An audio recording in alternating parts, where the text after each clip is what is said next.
Something is incoming from space, that is. NASA has a Planetary Defense Coordination Office, and it suddenly increased, saying something is coming inbound. So why the sudden and silent increase from $90 million to $150 million? Are they aware of something incoming? This is on Bended Reality via the American Dream. It did not make any national headlines, but the proposed budget for NASA's Planetary Defense Coordination Office just increased by $90 million at a time when our national budget is already stretched to the max. It seems like an odd thing to be spending so much money on this. And as we'll see, the Planetary Defense Coordination Office is only 2 years old, a couple of years old, and it's in charge of tracking threats posed by near-Earth objects such as asteroids, comets. Now we know a lot of these, especially the interstellar comets, have been found by, and the latest asteroid, the Bernadette-Bernstein comet asteroid, have been found by amateurs. There are amateur astronomers who have fantastic telescopes, and a lot of them also are able to see what's coming from behind the sun. The Earth's big telescopes can't dip that low to see what's coming from that direction. So, needless to say, if a giant asteroid suddenly hit our planet, and we have a lot of scars from impacts from the past, if something were to hit our planet, it would be the greatest catastrophe in modern times. And for those of us who survived, our lives would be radically different from then on. So the threat is real, but the recent years NASA assured the public that there are no imminent threats. So has that now changed? Is the subject particularly interesting? NASA's Asteroid Defense Program. Kindly support my Patreon account. The daily posts are 5 videos daily, and they are totally different from what I have on my YouTube channel. Thank you so much for your support and that you find all my content so interesting. You'll find the Patreon account details in the description box below. The administration proposed increasing the budget for NASA's Planetary Defense Coordination Office by threefold, from $60 million to $150 million. That's $90 million difference, amid growing concerns that humanity is utterly unprepared for the unlikely but still unthinkable asteroid strike of calamitous proportions. So the White House also recently issued a new National Near-Earth Object Preparedness Strategy and Action Plan. It's intended to energize a host of agencies who could contribute to potential ways to prevent such a disaster from space.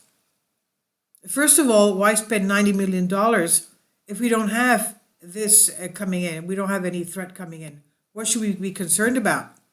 And secondly, why issue a brand new plan that is intended to energize a host of agencies who could contribute to potential ways to prevent such a disaster if there is no disaster looming in the foreseeable future? So it could be that something doesn't smell right.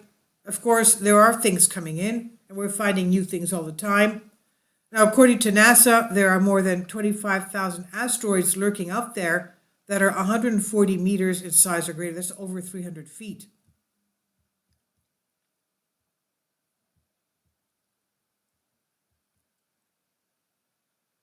Now, overall, there are approximately 1 million near-Earth objects that could pose a potential threat. So it definitely makes sense to be prepared for such a disaster. And NASA established the Planetary Defense Coordination Office back in 2016.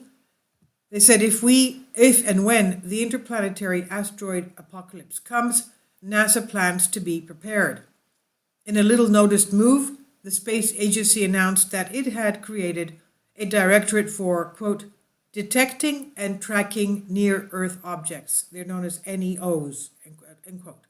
So the new Planetary Defense Coordination Office, which despite its science fiction sounding name, is part of a very real effort to ward off the potentially deadly impact of asteroids that may hit our planet, and is charged with supervising, quote, all NASA-funded projects to find and characterize asteroids and comets that pass near Earth's orbit around the sun, end quote. Now, there are a lot of images that NASA takes with telescopes, and the AI can't really detect any incoming asteroids and comets. So they ask for volunteers to go through these images. And the last asteroid that was found, I think, was found by a 7, 8, or 8-year-old little girl who found one, an amateur. So the human eye is able to pick the differences, and of course, she named it. Now, going back to this, at the time, though, it was being reported that one of the primary tasks of this new agency was to find a way to redirect potentially dangerous asteroids. The office also developed long-term planetary defense goals. They include asteroid redirect concepts that could push the threatened object off its trajectory and away from our Earth, and the program also of interest to the European Space Agency, ESA. NASA is poised for the worst-case scenario as well. Even if intervention is not possible, NASA would provide expert input to FEMA about impact timing, location, and effects to inform emergency response operations. In turn, FEMA would handle the preparations and response planning related to the consequences of atmospheric entry or impact to U.S. communities, the space agency said. Today, the Planetary Defense Coordination Office is being headed up by former Air Force Officer Lindley Johnson, and what he recently said was about this major asteroid impact would mean for our nation was quite chilling. He said, "As we studied the problem more, we looked at the effects of an impact of even a 100 plus meter size object, that's 300 feet. If it were to impact near a metropolitan area, it would be a disaster on a scale more than anything we've tried to deal with in our history. So the threshold that we wanted to look for these things was lowered actually to 140 meters in size based on a study that NASA sponsored. That's just over 400 feet. It would be an existential threat to national well-being. The effects of it would have a significant impact to our society and our nation as a whole," he said. So, once again, why all the fuss if NASA is confident that there are no major threats on the horizon? Or could it be possible they're not being entirely truthful with us? In the previous articles discussed the fact that the head of Russia's space agency Roscosmos, Anatoly Perminov, publicly stated that an 885-foot wide asteroid known as Apophis will surely collide with our Earth in the 2030s. Well, okay, NASA has said that it will miss us. So pick what you want. I don't know. Russia says it will, US and NASA says it won't. Now, the 2030s may seem like the distant future right now, but that's only like 9 years away. And it seems like it was just yesterday that the calendar was rolling over from into 2000. Of course, there are so many threats that major space agencies don't even know about at this point. For example, a huge meteor that recently exploded over a U.S. military base in Greenland was completely a surprise to authorities. So the truth is, we don't see all of these things when they're coming in. The truth is, the next time we do get hit, there will probably be little or no warning. And if the asteroid is big enough, millions of people, of course, could lose their lives from it. According to a very disturbing study conducted at the University of California at Santa Cruz, if a very large asteroid hit the Atlantic Ocean, we could potentially see tsunami waves as high as 400 feet slam to the east coast of the United States. That's as high as a mountain. Now, if an asteroid crashes, a high hill. Now, if an asteroid crashes into the Earth, it's likely to splash down somewhere in the oceans because they cover 70% of our planet's surface. So these waves, these huge waves spreading out from the impact site like ripples from a rock tossed into a pond, would inundate heavily populated coastal areas, of course. A computer simulation of an asteroid impact tsunami developed by scientists at University of California, Santa Cruz, shows waves as high as 400 feet sweeping into the Atlantic coast of the United States. So we're talking about a disaster that would wipe out the East Coast, Miami, Charleston, Washington, D.C., all the way up from Newfoundland down to Florida, Baltimore, Philadelphia, Boston, New York City, along with countless other cities in a single day.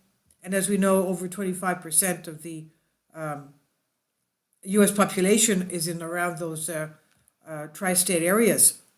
Now today, 39% of all Americans live in a county that directly borders a shoreline, and so we are extremely vulnerable.